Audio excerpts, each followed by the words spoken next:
We gaan naar de volgende Security Talk toe. Een succesvolle security programma kan je alleen maar draaien als de organisatie binnen de IT-infrastructuur abnormaal gedrag detecteert. Dit noemen we User and Entity Behavior Analytics. Ja, dat weten u allemaal. Maar hoe doe je dat nou precies? Onze volgende gast heeft daar zo zijn ideeën over. En hij is er. Ik zie hem. Ik was even bang dat hij er niet zou zijn, maar hij is er. En zijn greenscreen is er ook. Richard Cassidy. Welcome, Richard. Hello. Thanks for having me. Great to be here. Good to see you. So tell me all about what you're going to say about user and entity behavior analytics.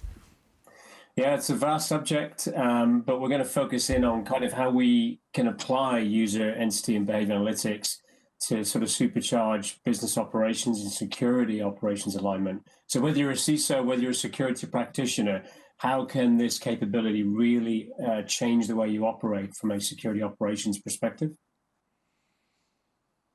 So tell me more. Well, so, I mean, we've got a couple of slides here, and I think probably the first thing to remember is, you know, when we talk about breaches and insider threats and a huge raft of security problems, these things don't happen when the event occurs, right? We've been leading up to these events that have got us to a point where we're dealing with a breach investigation or some compromise of credentials. And the challenge is, you know, that as security experts, we probably overcomplicate the problem from the outset. And we seem to maybe forget, not all of us, but a lot of breaches I've gone and investigated and been a part of, that actually the way that the attackers operate haven't changed drastically or significantly. And the things that they focus on in terms of what they're trying to get, in terms of infiltration points, those haven't changed either. And they kind of have a very simplistic approach to that problem. So if we kind of don't lose sight of the challenge and we look at how we can use technologies such as user and entity behavior analytics to give us a step ahead of the adversary, then we're going to be in a much better position to kind of really overhaul the way that we approach our security operations.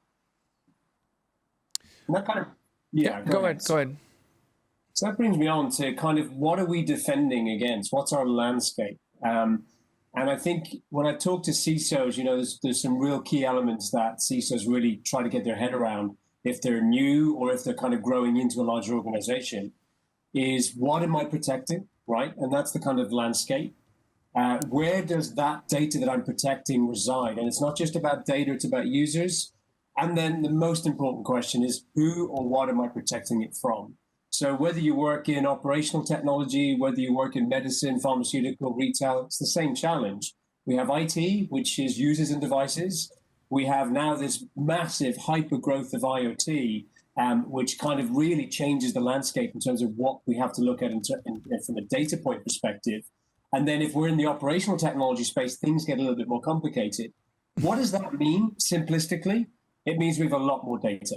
All right. And we have to find a better way to manage and inspect that data, essentially.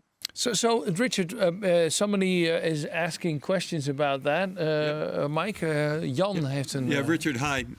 We have a question here that is, out of those three in the landscape, can you name which you perceive to be the biggest threat at the moment? And what will be the biggest threat in the next 10 years? Wow, that's a great question. So I think the first one's a bit easier to answer from my perspective. I've been in this industry for 21 years, and I'm still alive, which is always a good thing. I haven't left due to stress or grey hair. And if I look at all of the breaches, and small breaches to large, the most common factor of breach has been credential.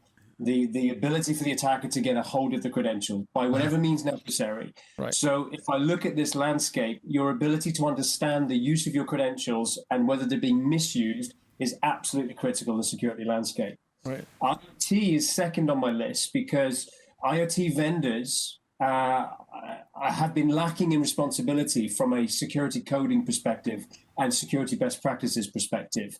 And I think that the industry kind of runs away with itself thinking technology is the answer to our problems. You know, let's solve breaches by implementing vendor A, B, or C. But actually, it goes a lot further back down the cycle to software development and secure coding practices. So IoT needs to really sort of sit up now and accelerate its secure coding practices approach because There's so much of it in our organizations that it's hard to manage, effectively. Okay. Just a quick break, Ronald. How do you see that?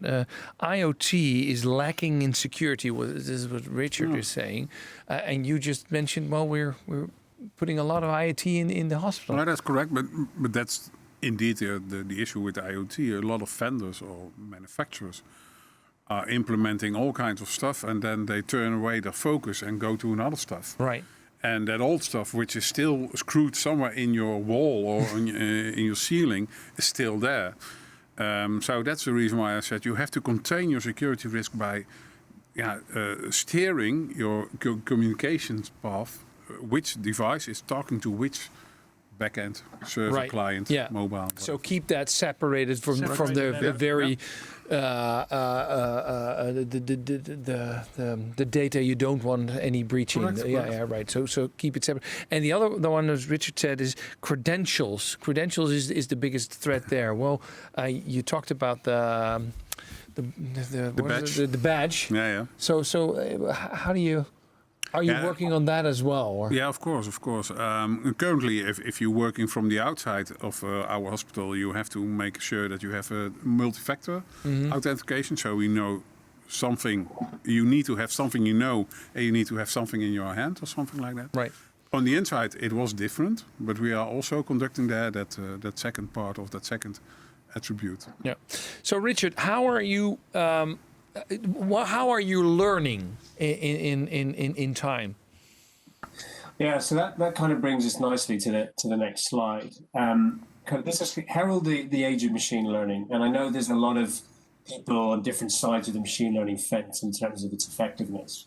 But what machine learning enables us to do very well is take significantly large volumes of data and make some sense of it very quickly. And I think where it's making the most impact in the security industry and compliance industry is baselining normal activity. So whether it's an IoT device, whether it's a CAT scanner at a hospital or a vital signs monitoring device, whether it's servers or applications in a business, we want to baseline normal behavior. Machine learning is able to look for those patterns. So now what you start to do is use all of that data to look for lots of needles in very big haystacks, to use a very old phrase. But you're doing it automatically. You're not manually searching through the data like you used to do in the past with traditional technology approaches. And to kind of finish up on that point, that gives you context. You now know what normal looks like. So you can start to ask questions about what abnormal is. And that's where the behavior analytics piece comes in. Right. So we have some questions coming in. Mike. One that I'm not sure applies right now, but I'll ask it anyway because the rest is typing, is how does the lack of global IoT laws affect security? It's a good one. I like it. Yeah? Okay, cool. Yeah. Richard. So it's an interesting one. Some of the most effective CISOs I've worked with have law degrees. And the only reason that's been effective is not just for contract negotiations, that aside, is that they understand that there's a distinct lack of legal control and legislation around IoT device manufacture and control and liability and ownership. So that means that if you're an adversary or an attacker, there's a lot of gray areas from a legal perspective in how you can use those IoT networks to kind of launch campaigns. And it makes it very difficult when we talk about kind of, chain of custody, legal battles against any organization that may launch an attack. They can pass liability because they'll put it back to the manufacturer to say, well, I didn't manufacture the device. I didn't realize these were zero-day vulnerabilities. And the law hasn't sort of wrapped around these loopholes. And it's creating some havoc, especially in the litigation and cyber insurance space. It's a big challenge. Yeah. I like the question of Peter van Leijen. Okay. What did Corona do to the behavior of users? And is there a new normal? Because you're obviously analyzing behavior, and now we're working from home, so that must be abnormal, I guess, but maybe completely normal in this time. Yeah, so I'm going to talk about phishing because it's actually relevant to your question. a psychological study has shown that we're least analytical later on in the day, right? So if we go past sort of 2 to 3 p.m., our analytical capability drops. And in studies done about phishing attacks, they're most successful when we do them later on in the day.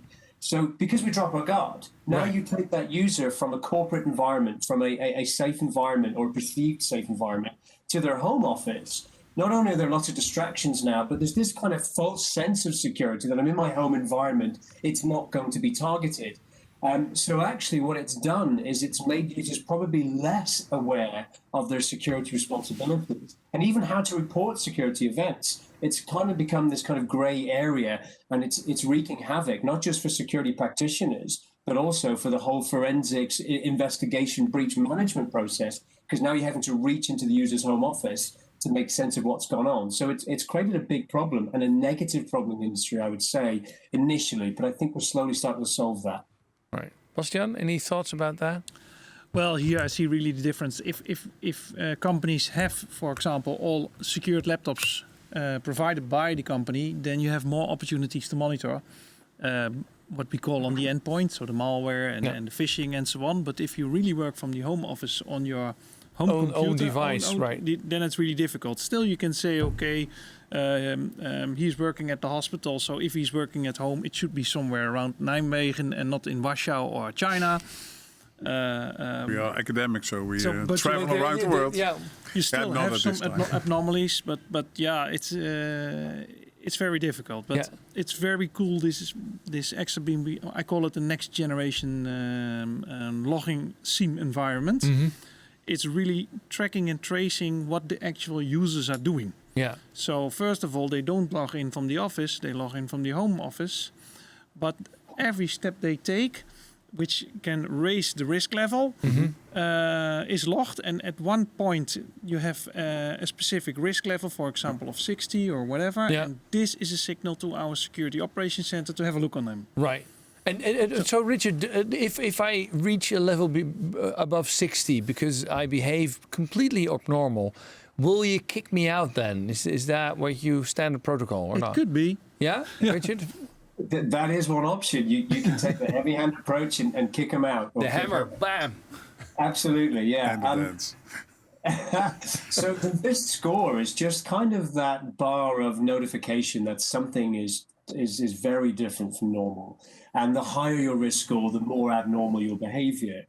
And as I said, with machine learning and kind of this data analytics approach, you don't just get abnormal for one vector of data, right? We're not just looking at your login times or your locations. We're looking at everything that you do in terms of applications, what you're accessing in terms of objects, what systems you're using, what other accounts you might be using. So the more risk score that you attribute, the more different your activity is. And yes, you can then say, well, if I get to a certain risk level, I will block your access or I will control you in some way. But that isn't always the best response, in my opinion. I think it's a separate discussion. All right. So Ronald, any questions on this? No, it's sort of similar to our approach of monitoring, of logging, of using or looking at patient data. Mm-hmm. We also, a medical specialist has to look to patient data. Yeah. You don't know exactly which patients belongs to which specialist in which context. Mm-hmm. Yeah. But if you are going to make trap levels, then you can say, okay, that's strange. That specialist has looked to a patient or to patient data 6 more times than normal on a working day. Right. That could be a trigger. So you use that if there's any leak in patient data. Correct. Right. I have an example. What we see often is, for example, when an end user is getting a phishing email and he's working from the home office, and the phishing email is executed on the PC of his, then his PC is now part of a botnet, so it can be managed by the hacker. Yeah. A normal user is doing daily, looking at Microsoft Outlook for email messaging, is surfing the web, is doing his normal stuff. But when it's a botnet, it's normally that he's not going into Outlook. He's going to look what passwords is he typing. Right. This is the most sensitive information system of the company. Let's have direct access to this system. So you see abnormalities which are discovered due to the fact that you are monitoring the activities on this specific device. Right. Right. Interesting. So the user has no notice that he will be part of a botnet, but from cybercrime perspective, he will be detected as an internal criminal. Final question to you, Richard, because you said I'm not fan of the strategy. Kick him out immediately. Why not? Well, it kind of brings me on to this final point, right? Context. We need to know more about why this user's behaved in this way and what are the fallouts. So organizations that go straight to a kind of cease and desist mechanism, and that works for some things, right? We know known threats, known bad phishing activity, ransomware activity. We do want to stop those things immediately. But when you get to kind of sophisticated zero-day type activity, you need the bigger picture. And that's kind of where you get to this timeline view, because we all love stories and we remember stories much better than just single data points. So that's what I mean, is it isn't always the best action. If you don't have the context, you don't always understand the best breach and mitigation response. But then you extend the dwell time, and that's something you don't want. Exactly. It's the bane of a security operation analyst's life. Yeah. Right. Is how long am I dwelling? Yes. What's the manager going to think? And then what's the... Exactly. We're going to talk about that tomorrow. Richard, thank you very much. We'll see you back at the panel discussion. Let's go to the final security talk.